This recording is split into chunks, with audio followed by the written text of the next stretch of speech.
বৰ অসম বহুতা অসমৰ যি বৃহত্তৰ সকলো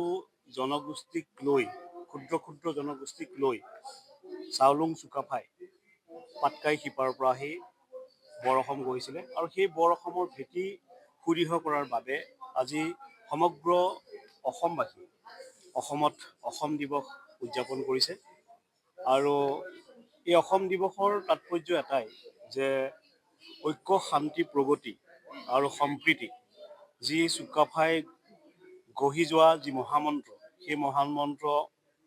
পৰৱৰ্তী সময়ত আমাৰ অসমৰ শ্ৰীমন্ত শংকৰদেৱ মাধৱদেৱ পৰা আৰম্ভ কৰি জ্যোতিপ্ৰসাদ আগৰৱালা, বিষ্ণু ৰাভা, ভূপেন হাজৰিকা আৰু নতুন প্ৰজন্মৰ বাবে সৌ সিদিনালৈকে জুবিন গাৰ্গ এই সমন্বয় যিখন অসমৰ কথা চুকাফাই কৈছিলে, যি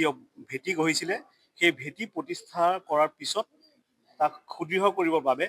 অসমৰ মনীষীসকলে ভূপেন হাজৰিকাৰ পৰা আৰম্ভ কৰি জুবিন গাৰ্গলৈকে সকলোৱে কাম কৰি আহিছে। আমি সেইখন অসমক আমি প্ৰতিনিধিত্ব কৰোঁ, য'ত ভাষা ধৰ্ম ভিন্নতা নাথাকে, য'ত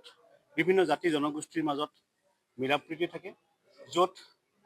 সকলো জনগোষ্ঠীৰ বিকাশৰ বাবে চুকাফাই সমানভাৱে কাম কৰিছিলে। যি কথা জুবিন গাৰ্গে কৈ গৈছে সেই একে আদৰ্শৰে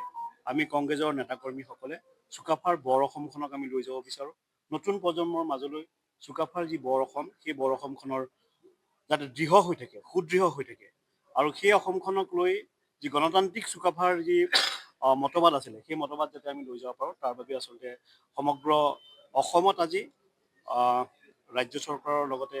আমাৰ অসম প্ৰদেশ কংগ্ৰেছে জিলাই জিলাই আজি চুকাফা দিৱস পালন কৰিছে। আমি আপোনালোক সকলোলৈকে চুকাফা দিৱসৰ শুভকামনা আৰু অভিনন্দন জ্ঞাপন